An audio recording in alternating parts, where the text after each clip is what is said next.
नमस्कार दोस्तों, आप सभी लोगों का मेरे YouTube channel Sushant education hub में स्वागत है।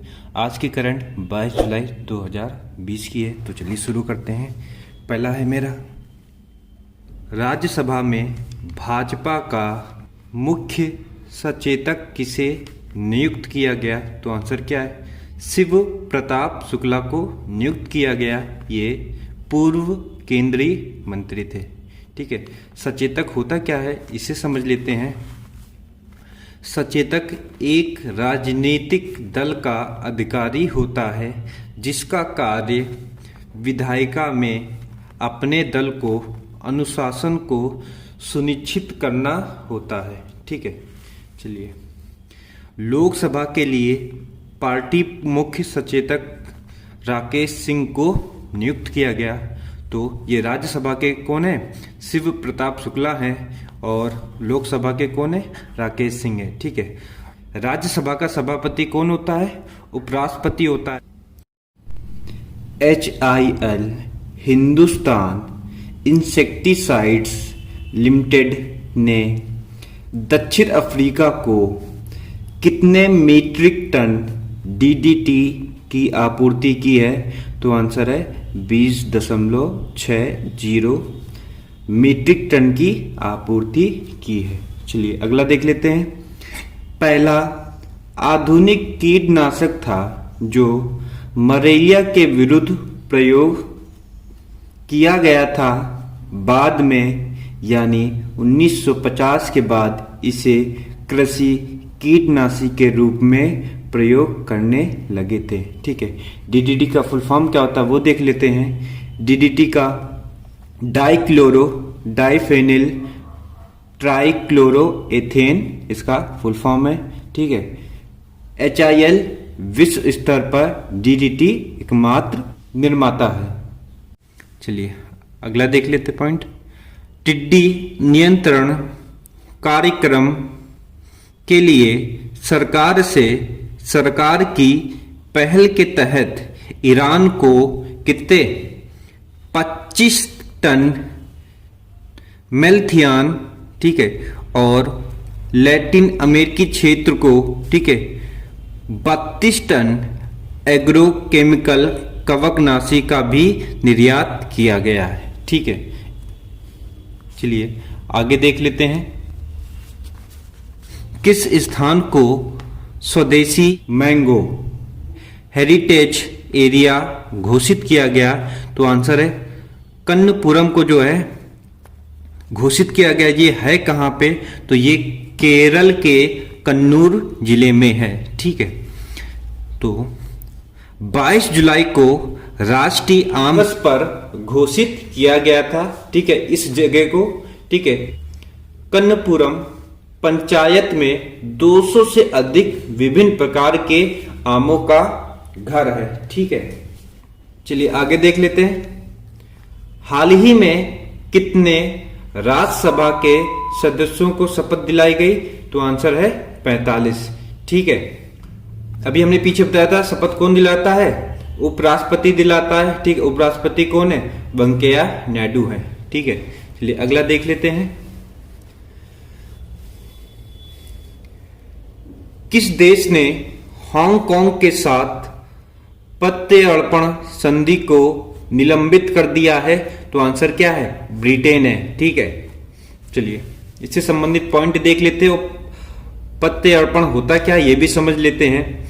चीन द्वारा जून माह में हांगकांग को राष्ट्रीय सुरक्षा कानून के दायरे में लेकर वहां किसी भी प्रकार के प्रदर्शन या सरकार विरोधी बयान पर रोक लगा दी है।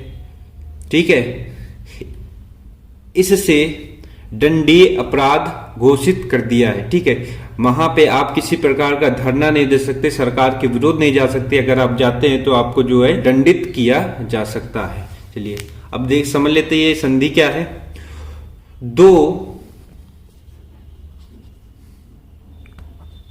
दो देशों के बीच होने वाली वह संधि है जिसके अनुसार देश में अपराध करके किसी दूसरे देश में जाकर रहने वाले अपराधियों को उस देश को लौटा दिया जाता है। एग्जाम्पल के तौर पे देख लेते हैं, जैसे विजय माल्या क्या है, ब्रिटेन भाग गया है, तो ये प्रत्यर्पण हर देश एक दूसरे से करता है। इसी संधि के तहत जो है विजय माल्या को वापस लाने की कोशिश की जा रही है। ठीक है, किस राज्य के द्वारा मुख्यमंत्री घर घर राशन योजना शुरू की गई है? तो ये किसके द्वारा शुरू की गई है? दिल्ली सरकार के द्वारा शुरू की गई है। आगे देख लेते हैं, किसके द्वारा अनिश्चित दुनिया के लिए रणनीति का भारतीय तरीका नामक पुस्तक लिखी है? तो एस जयशंकर के द्वारा लिखी गई है। ये है कौन? विदेश मंत्री हैं। ठीक है, चलिए अगला देख लेते हैं। पुस्तक the spirit of cricket India किसके द्वारा लिखी गई है? तो स्टीव वॉ के द्वारा ये पुस्तक लिखी गई है। ठीक है, चलिए अगला देख लेते हैं। 22 जुलाई से आयोजित होगा 3 दिवसीय वायुसेना कमांडरों का सम्मेलन। ठीक है, इसकी थीम क्या थी? तो देख लेते थीम क्या थी। अगले दशक में भारतीय वायुसेना।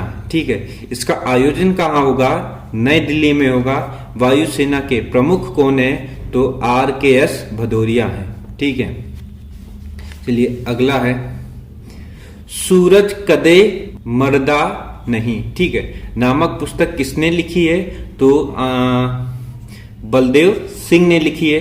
ठीक है, ये प्रथम रक्षा मंत्री वाले बलदेव सिंह नहीं है, ये दूसरे बलदेव सिंह है। ठीक है, रक्षा मंत्री थे वो सन 1961 को उनका देहांत हो गया था। ये दूसरे बलदेव सिंह है, दोनों को एक मत समझ लीजिएगा। ठीक है, चलिए, किस राज्य सरकार ने किसान मित्र योजना शुरू करने की घोषणा की है? तो हरियाणा ने की है। ठीक है, हरियाणा के मुख्यमंत्री कौन है? मनोहर लाल खट्टर है। ठीक है, चलिए अगला देख लेते हैं। किस राज्य सरकार ने प्लाज्मा दाताओं को सरकारी नौकरी में वरीयता देने की घोषणा की है? तो असम। ठीक है, तो प्लाज्मा का दान देंगे उनको प्रेफरेंस जो है पहले दिया जाएगा। ठीक है, तो कौन सा राज्य है? असम है। चलिए आगे देख लेते हैं। किस राज्य सरकार ने डेंगू विरोधी अभियान शुरू करने की घोषणा की है? तो आंसर क्या है? उत्तराखंड सरकार ने की है। चलिए अगला देख लेते हैं। भारत के किस राज्य ने वर्ष 2022 तक प्राकृतिक तरीके से खेती करने वाला प्रदेश बनने का लक्ष्य रखा है? तो हिमाचल प्रदेश ने रखा है। कब तक रखा है? 2022 तक रखा है। ठीक है, इसमें होगा क्या? इसमें किसी प्रकार के रासायनिक उर्वरक का उपयोग नहीं किया जाएगा। ठीक है, चलिए आगे देख लेते हैं। यूरोपीय संघ के नेता कोरोना वायरस से निपटने के लिए कितने अरब यूरो का फंड बनाने की घोषणा की है? तो 750 अरब यूरो। ठीक है, इसे जो है रुपए में देख लेते कितना आएगा? तो 64.04 अरब करोड़ रुपए आएगा। चलिए अगला देख लेते हैं। भारत की कौन सी IT कंपनी ने अमेरिका की इन्वेस्टमेंट फर्म वैनगार्ड के साथ $1.5 की डील की है? तो आंसर क्या है? इंफोसिस के साथ की है। इंफोसिस की स्थापना कब हुई थी? 1981 को हुई थी। इसका मुख्यालय कहाँ है? बेंगलोर में है। तो आज के लिए बस इतना ही। अंत तक देखने के लिए बहुत बहुत धन्यवाद।